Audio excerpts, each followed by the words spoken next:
prasidėjo treniruotės, tai vat mes atvažiavome gal be 29, jau kebra treniruojasi, mes šildomės ir lėksim irgi treniruotis. Naktis buvo sunki, biškiai trūksta miego, bet manau dienos eigoje įsivažiuosim, atsigausim, nes dar daug ką turim išbandyti su automobiliu. Biškiai šiandien važiuosim jau ant valyno, vakar mes leikus dabaigiam. Šiandieną diena ant valyno padangų. Tai gali biškiai reikėti ir perdavimą pasikeisti ir biškiai priprast. Bet tai ne naujiena, tai turėtų viskas būti gerai. Lėksim, bandysim, žiūrėsim kaip seksis.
Treniruotės pasibaigė,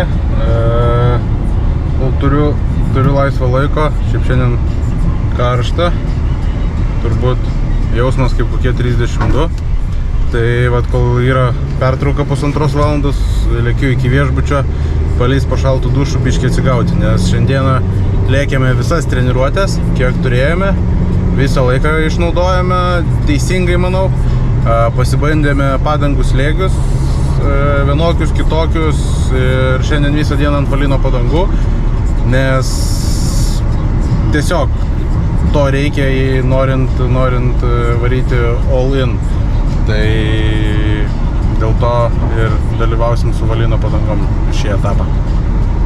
Šiaip sekėsi pakankamai gerai, turėjau šiokį tokį kontaktą su niknaku, tai biškį priekinį bumperį apgadinau ir nutrūkusi nuo aliumininių laikiklių, tai dabar bernai tvarko, remontuoja. O šiaip kaip ir viskas good, viskas veikia, lekia, tai tikiuosi, kad taip ir liks. O likiu išsimaudyti, atsigauti. Kad būtų daugiau jėgų. Final round, round 4 of the Oman International Drift Championship. It's season 5 coming to a finale, and we are all dying to know who is going to be crowned champion. Can Ali Maxeed hold on to that top spot?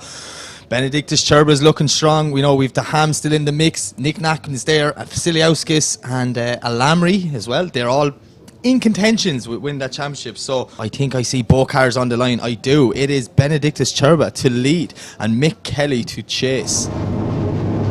As we see the light goes green, and here we go for the first battle in our top 32. It's Čerba in the yellow BMW, it's Mickey Moo in the green 180SX as Čerba throws it in. Lovely initiation, absolutely smoking Mickey Moo out of it. Unfortunately Mickey Moo not having the pace for Benediktas Čerba. That Eurofighter is just on a different level, and today he seems to be getting faster and faster as we see him nailing the perfect qualifying line. Look at this for Čerba. Very unfortunate for Mickey Moo now. He's just getting lost a small bit, dropping back into smoke there. The absolute tire smoke coming off that Eurofighter is insane. But yeah, Mickey Moo just getting a small bit wrong as we see him now putting a few tyres off, just coming through that last section. He's getting blinded by the smoke as Čerba brings it over the line. So we have two cars on the line. the second half. It's Mick Kelly's lead. It is Benedictus Cherba to chase. Listen to the screams of that 180SX that comes down. Cherba just sitting back a little bit too cautiously, but he doesn't want to be too cautious. He needs to get right there and stick with Mick Kelly. Mick Kelly is on a lovely lead line now, as we see Cherba just playing there with the throttle, sticking with him. Mick Kelly cutting the track a small bit to gain proximity, which washes out wide. 2, maybe 3 wheels off there now, as we see Cherba now starting to reel in as they come through. Clip 6, Cherba right on the door, that 180SX as they transition for the last time. Mick Kelly on a very shallow line. He's going to have to pray for a miracle. This last corner, as we see Mick Kelly now smoking Cherba out of it. But Benedictus Cherba, years of experience, and he's sitting there right with him, not one bit phased. Showing appreciation, they're pitting beside each other. But there you have it, your winner is Benedictus Cherba. He will move on to the top 16. I think Cherba is going to be a tough guy to beat this weekend.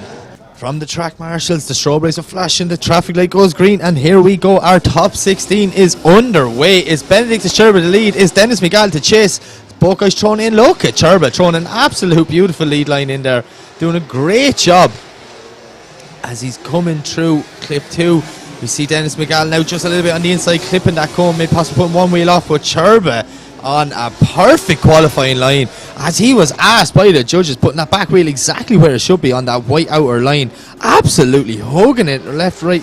But look at Dennis Miguel, he's right there with Cherba, stuck to the back of that Cherba fighter as he likes to big contact there. I think Dennis just came in a little bit too hot, hitting the side of Cherba's car.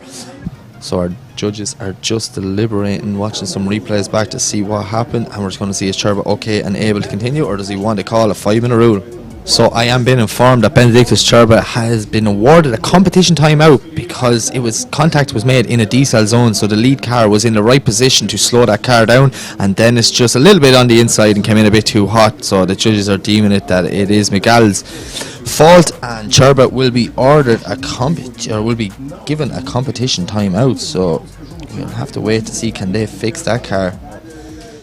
Yeah, look, the time is over, the lights are flashing, and away we go. So we have Dennis Miguel to lead, and we have Benedictus Cherba to chase. We see Miguel clipping the cone in the chicane, throwing it in, Cherba leaving a little bit of room, knowing he probably has an advantage, but this is where he's going to put foot to floor now between 2 and 3 to try and reel back in Dennis Miguel. As we see Cherba doing absolutely anything he can to try and get on the back of that E46 BMW. Miguel on a lovely line there, maybe just dropping one wide at the end of zone 4, but he's doing a great job now. But look at Cherba, he is right there with him as they come up the transition for the second last time. How did it not make contact? Commentator's curse, Alan, you'll get used to it. I do this all the time, I just say something and then it goes wrong. But yeah, unfortunately from Cherba, he just made a massive dive a little bit too early, and it's going to be interesting to see what the judges think of this one. I suppose just because, one more time. Okay, one more time. That's interesting. I was going to say there, just because Cherba got a 10-minute timeout doesn't necessarily mean that he was at fault for that first run. And so obviously they viewed Dennis at fault for the first contact in the first run, and Cherba was at fault for the second bit of contact. So one more time, I think it seems pretty fair to me. And away they go. So it's Cherba to lead, Miguel to chase as they come down the straight. Cherba. Miguel, look at Dennis Miguel, he's right there with him, end up a small bit on the inside, but Cherba, lovely initiation now as they come through the first corner, pushing out wide through clip 2, working the 3, Dennis Miguel starting to fall back just a slight bit, but Cherba's on a beautiful lead line as we see Dennis doing whatever he can to try and get close. Cherba maybe dropping one wheel there at the end of zone 3, and just over rotating from Cherba. I'm not sure what's going on. It's like since he had that incident earlier on in the first battle with Dennis, it's just not the same Cherba. Yeah, I say Benedictus Cherba now will be kicking himself inside that car because he possibly has threw away his championship hopes here at the final round of the OIDC 2023 season. But we see both cars lead the line. Look at Dennis Miguel and Cherba. You can see he's driving with aggression. He is right there with him. This is the chase run I was expecting from the start from Benedictus Cherba as we see him coming through. Maybe Miguel a small bit shallow there, bringing Cherba on the inside, but Cherba is right there with him, showing why he is one of the best drifters in the world. As we see Dennis Miguel not really putting a foot wrong. It's not the best line, but it's not the worst line either. As we see Cherba now coming up, transitioning further. Last time I thought they were going to make contact there, Alan, as they flick back Turbo out to the wall. Miguel putting a small bit of a gap around the last zone and over the line. Wow, I am very interested to see what the judges think of this one.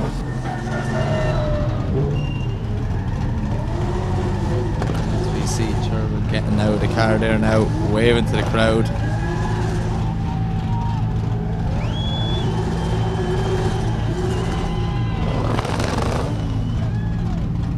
And your winner is Dennis Miguel, and unfortunately you can see the heartbreak in Benedictus Turbo's face there.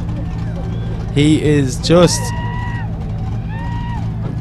so good, you know, his championship dreams is just after disappearing, and oh wow, so unfortunate, but look, that's drifting out. Tai va, istorija tokia, kad istorija bloga. Nu, sąlyginai bloga. Top 32 kovoje puikiai pavyko nugalėti priešinką, tarp kitko kaimyną. Tikrai nesudėtingai. Top 16 kovoje susitikau su Danis Miguel, kažkaip taip, kažkas tokio. Su juo realiai turėjau 10-0 po pirmo važiavimo. O antrų važiavimų biški pats persistengiau. Vat kaip tik kaimynas atėjo pažiūrėti kamerą. Tai va, antrų važiavimų persistengiau ir užlipau ant jo. Ko pasiekoje, kaip ir pirmų važiavimų įvyko kontaktas, taip ir antrų važiavimų įvyko kontaktas. Tik tai antrų važiavimų panašu, kad stipriau vožtelėjau, nes nežinau, matysis ar nesimatys. Vieną ratų išvirtimas toks, kitą ratų išvirtimas toks. Tai sulinko amortizatorius, kaip po to buvo aišku, iš karto mes pasikeitėm šakę, pasikeitėm traukę ir nebebuvo laiko keisti daugiau. Tai išvažiavau taip ir per one more time lydindamas pirmą posūkį pasistačiau, buvo viskas tikrai gerai. Stabdymo zona gerai, palei sieną gerai ir vat persimečiau ir gavosi, kad tas ratas, kuris neturi išvirtimo, trukdė man tvarkingai persimesti ir gražiai. To pasiekoje apsisukau. Turbūt per anksti automobilių pasitikėjau ir beveik neapsisukau, koks skirtumas, bet ten realiai buvo 10-0. O kai čia įsinau, tai tiesiog reikėjo lipti ir tiek žinių, daugiau nieko negalėjau padaryti. Tai padariau, ką galėjau, bet vis tiek pralašiau dėl to, kad turėjau 10-0 taip. Aišku, gaila labai, nes šiemet atvažiavam kovoti dėl čempiono, bet yra kaip yra. Sunku man pačiam iš tikrųjų, daug emocijų visokių, bet ką padarysim. Toks tas kartais sportas būna, turbūt vis tiek liksime antri arba treti, priklausomai kaip dabar susiklostys rezultatai. Tai va, ir dar norėčiau pakalbinti komandos narius, turbūt galima taip įvardinti, kad jie papasakoti savo įspūdžius. Pradėsim nuo žmogaus, kurio praktiškai niekada nesimato. Mantai! Štai ir tas žmogus, kurio nesimato. Papasakok ką nors. Papasakot ką nors. Karšta, mažai miego, daug ką pamatėm, daug ką nuveikėm, daug dramų. Visur bėgiot, lakstyt, pagaudyt ant GoProškas. Po to pas tave išsikurovė GoProška, ir kas ten buvo, tai ant bordų nelabai buvo. Bet ne visai mano kalbė. Bet vieno nebuvo. Vieno nebuvo? Jo, vieno tikrai. Tai labai laiku pakeičiau ir suradau. Tai va, šiaip karštas, smagu, gal grįšim, pamatysim. Tai va, toks va to žmogaus komentaras, kuris lieka dažniausiai už kadro. Gerai, ieškom toliau. O, reikia mantuką pašnekinti. Papasakok ką nors apie atostogos savo, varžybas visus etapus. Tai buvo atostogos? Ai, supratau. Buvo atostogos? Visą tą sugaut? Nu tai valtį plaukiai, meškerė mėtį. 2 dienas. Nu ir pirmą kartą irgi kažką veikiamgi. Turistavom. Tai plaukėm prie kalnų 3 buvom. kartus, o buvom mėnesį laiko. Nesiskaičiuoja kažkas. 3 dienos atostogos jau. Nu tai 3 dienos atostogos. 2 dienos savaitgalis, 3 dienos jau atostogos. Čia kitaip skaičiuojasi. Ne, čia teisingai. O neilgasis savaitgalis? Viskas gerai, pavargau, noriu namo. Čia manau, kad visi norim namo jau. Man čia nusibodo ir man per karštą šiandien. Ir vakar. Aš tai kaip Omanas, tai tikrai viskas ok, man patiko, bet dėl drifto tai... Bet žinok, Deividai, jūsų nieks neklausė. Ne, tai aš šiaip... O tau kupranugaris patiko? Jo, ne mane. Ai, tarp kitko, nežinau, ar pasakojom ar ne, buvo kupranugaris užpuolė šį žmogų. Šitą užpuolė, tas pirmas pabėgo. O, jau savo matė? Aš tai stovėjau. Tai mes išsigandė į krūmus. Visi iš šonus, Nu, tik tai tai taip. vienas ant grindų liko. O tu save matei? Ne, aš bėgu. Nu, tai va. Per kamerą mačiau. Čia nuo... Tai va, iš tikrųjų, ilgas laikas Omane, šiek tiek tikrai pabodo ir norisi namo. Teisingai man tas pasakė, bet gal ir smagus tas laikas iš tikrųjų tam Omane. Bet turbūt čia nebesugrįšim. Ačiū labai visiems, kurie žiūrėjote vlogus. Ačiū Pro Maxai už kameras, kurios leido daryti gerus vaizdus.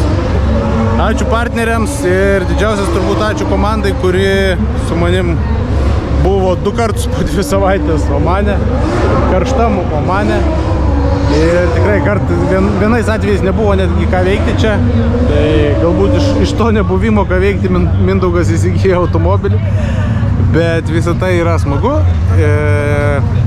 Manau, kad stengsimės galbūt toliau daryti vlogus. Aišku, nežinau, ar patiko, nepatiko, galite rašyti komentaruose. Ir tolimesnius planus informuosime greitų metu, nes dar tiksliai nesame apsisprendę, kur dalyvausime ateinančiais metais. Taip kad būkite kartu, sekite mūsų kelionės ir pasimatysime, manau, greitų metu, galbūt netgi darbuose prie automobilio, kai jisai grįš. O gal netgi anksčiau, nes yra antras kėbulas, kurį reikia pradėti ruošti. Taip kad ačiū dar kartą ir iki pasimatymo.